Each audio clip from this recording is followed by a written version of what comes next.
Oke, baik. Assalamualaikum warahmatullahi wabarakatuh. Halo teman-teman semuanya, perkenalkan nama saya Rafli Ahmad Lidan dari kelas 3E dengan NIM triple 6 1240165. Di sini saya akan memaparkan tugas hasil diskusi dari kelompok 4, kelompok saya di sini secara individu. Nah, kita mulai dari tabel IFAS terlebih dahulu. Oh iya, di sini kami mengambil salah satu sampel ataupun lokus penelitiannya yaitu PT ASDP. Dengan metode kita survei secara langsung maupun hanya mengolah data. Nah, kemudian yang pertama ini ada analisis IFAS. Dari sini ada dari strength ataupun kekuatan, di mana kami memberikan skor, total dari skornya itu 210.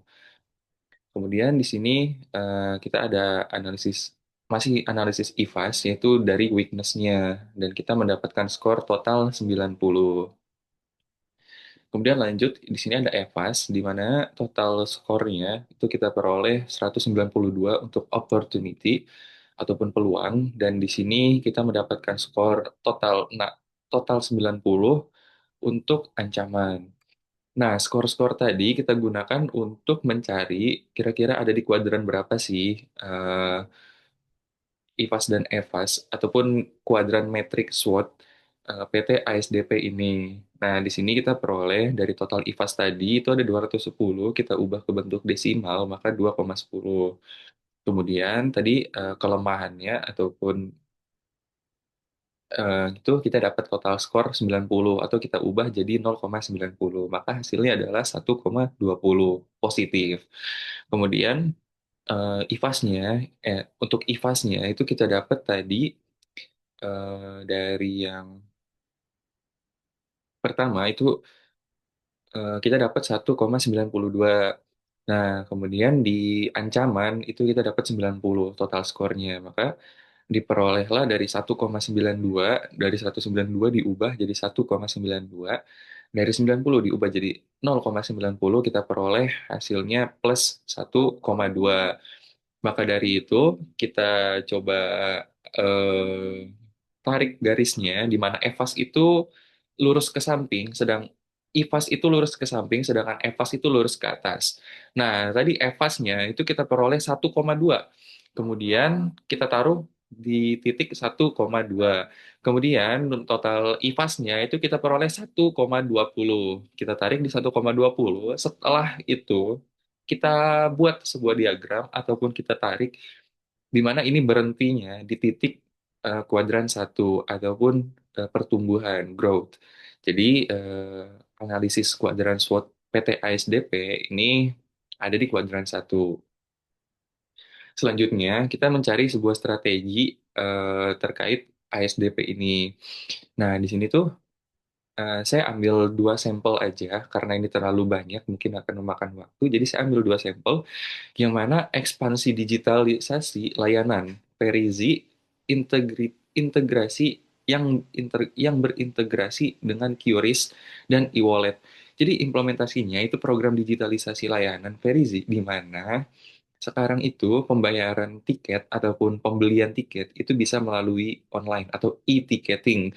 Kemudian pembayarannya juga bisa menggunakan QRIS ataupun e-wallet. Jadi kita nggak perlu eh, harus banyak-banyak bawa uang gitu karena cukup dengan transfer melalui QRIS ataupun e-wallet itu sudah bisa. Kemudian beli secara online ataupun melalui aplikasi, salah satu bentuk caranya itu melalui aplikasi itu sudah tersedia, itu sudah bisa. Kemudian di ASDP itu ada strategi pengembangan pelabuhan terintegrasi. Nah, apa sih maksudnya? Jadi ada implementasi sebuah program di ASDP itu pelabuhan terintegrasi nasional, di mana dia itu menyediakan terminal ataupun rest area atau bahkan swalayan yang bisa digunakan yang bisa digunakan oleh para konsumen ataupun pengguna layanan Perizi itu ketika mereka menunggu. Misal kapalnya berangkat 3 jam lagi nih. Nah, ternyata si konsumen atau pengguna layanan Verizon ini sudah datang gitu.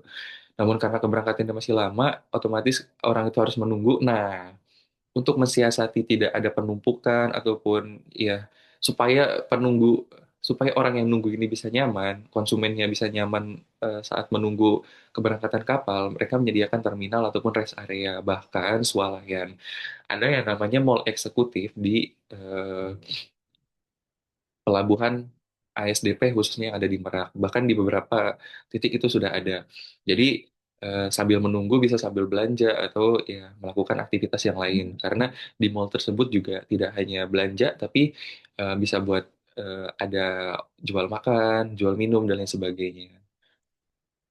Kemudian ada weakness dan opportunity. Di sini saya mengambil dua strategi sekali lagi yang saya akan paparkan, yaitu mengoptimalisasi sistem prediksi lonjakan penumpang. Di mana di sini tuh prediksi ini tuh bisa diasumsikan ataupun bisa dianalisis salah satunya dengan bantuan AI. Kira-kira kapan sih akan ada lonjakan penumpang? Kira-kira di tanggal ataupun di bulan apa sih atau di event apa sih penumpang-penumpang kapal itu akan meledak begitu atau banyak penumpang. Jadi itu bisa disiasati dan bisa diterapkan strateginya akan seperti apa untuk menyiasati lonjakan penumpang tersebut.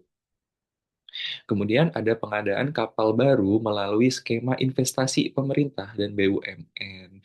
Itu program pengadaan kapal baru karena tentunya kapal-kapal yang mungkin sudah terlalu tua ataupun sudah lama beroperasi, tentunya itu akan banyak sekali kendala-kendala teknis sehingga perlu diperbarui ataupun mungkin perlu adanya maintenance dan itu sudah dilakukan. Nah, kemudian lanjut Strange and Treat, di mana di sini ASDP itu sudah melakukan memperkuat SOP keselamatan dan audit rutin. Tadi balik ke sebelumnya di mana karena ada inspeksi secara berkala, secara teratur dan rutin, di mana sekiranya apa sih yang udah nggak bagus nih di kapalnya, atau sekiranya apa sih yang mungkin perlu ditingkatkan nih untuk keselamatan kapal itu sudah ada, kayak misal menambahkan pelampung, atau mungkin kayak maintenance mesin, ataupun kayak ada hal-hal yang kayak sifatnya teknis gitu ya. Kayak misal radarnya ada masalah atau enggak, itu dicek secara berkala. Kalaupun ada, maka itu akan di maintenance dan kapal yang lain akan menggantikan peran kapal yang di maintenance tersebut. Kemudian optimasi jadwal kapal saat cuaca ekstrim. Nah, maka karena khususnya di bulan Desember ini ya kita melihat bahwa fenomena banyak angin laut di mana ombak itu besar dan cuaca di laut itu kadang hujan. Eh, Sehingga ini tuh bisa diminimalisir nih, kira-kira kapan sih cuaca-cuaca tersebut tuh datang gitu, dan sekiranya gimana sih cara mengatasinya supaya tidak berbahaya gitu. Jadi ada jadwalnya tuh, kayak misal di tanggal sekian atau di minggu sekian itu kita cuman ngeberangkatin sekian kapal dan jalurnya tuh cuman jalur ke sini, itu sudah ada, sudah disiasati supaya penumpang itu tidak kebingungan dan tentunya tidak membahayakan penumpang juga. Kemudian ada weakness and treat. Di sini tuh eh, si ada strategi berupa program percepatan peremajaan kapal lama. Jadi kapal-kapal yang udah usang tadi itu sudah saya jelaskan di awal itu segera diganti yang baru, ataupun kapal-kapal yang sekiranya sudah tidak layak untuk beroperasi itu dihentikan supaya tidak ada eh, konsumen ataupun pengguna layanan Ferizi itu yang terancam nyawanya ataupun keselamatannya. Kemudian ada juga penguatan sistem pengaduan publik dan respon cepat insiden. Jadi ketika ada sebuah sistem, implementasinya itu ada sebuah sistem di mana si Ferizi ini menyediakan layanan, ada di websitenya itu pengaduan, ataupun di aplikasi itu ada layanan pengaduan. Bahkan di tempatnya langsung itu ada tempat untuk kita tuh melakukan sebuah pengaduan. Kira-kira ada apa sih yang kurang, ataupun mungkin sekiranya apa yang buat kita nggak nyaman, kira-kira ada hal yang membahayakan, itu bisa dilaporkan. Yang kemudian nanti akan dianalisis dan akan dilakukan sebuah tindakan untuk menindaklanjuti laporan-laporan tersebut. Masuk ke balance and score, di mana di sini untuk customer itu memperoleh persentase sebanyak 89%, yang artinya customer ini sudah cukup puas nih terhadap layanan Verizi ini. KPI-nya, Performance Index-nya itu kita ambil dari utamanya itu kita ambil dari ketepatan waktu kapal, kemudian antrean kendaraan di pelabuhan, kepuasan pelanggan, dan jumlah komplain dan penyelesaian, serta kebersihan kapal dan terminal. Di sana itu sudah sangat luar biasa bagus manajemen kebersihan, kemudian mereka tidak konsumen itu tidak ada komplain yang berlebih karena memang semuanya itu sudah dicukupi lah, sudah terpenuhi kebutuhan customer itu. Kemudian ada learning and growth di mana eh, di sini itu memperoleh angka 84%. Nah, KPI utamanya itu pelatihan awak kapal dan petugas pelabuhan, kemudian retensi pegawai, kemudian adopsi teknologi bahwa Verizi sekarang tuh sudah lebih modern gitu. Kemudian budaya kerja berbasis keselamatan. Jadi lebih mengutamakan keselamatan karena itu yang lebih penting ketika pekerjaan tersebut berupa layanan transportasi. Kemudian kepuasan pegawai tentunya. Kemudian dari sisi internalnya itu memperoleh skor sebanyak 81 dengan KPI utamanya itu ketepatan jadwal keberangkatan. Kemudian gangguan operasional kapalnya itu minim. Kemudian pemeliharaan kapal dan pelabuhan itu secara rutin dan berkala. Kemudian respon terhadap insidennya itu cepat dan tanggap. Kemudian manajemen arus kendaraan di pelabuhan itu sangat baik karena ASDP sendiri berkoordinasi dengan beberapa instansi, salah satunya tentara ataupun polisi untuk membantu kelancaran manajemen arus kendaraan. Seperti itu. Kemudian yang terakhir dari sisi finansial, stabilitas pendapatan dan efisiensi biaya operasional penyeberangan, fokus utamanya. Kemudian ada KPI utamanya, itu pendapatan tiket, penumpang, ataupun kendaraan, karena penumpang dan kendaraan itu biayanya beda, teman-teman. Jadi penumpang itu biasanya lebih murah daripada yang kendaraan. Kemudian ada efisiensi biaya operasional kapal. Jadi eh, supaya operasional ini nggak ribet sana sini itu diefisienkan supaya biaya yang terpakai itu tidak begitu banyak. Jadi efektif dan efisien untuk anggaran.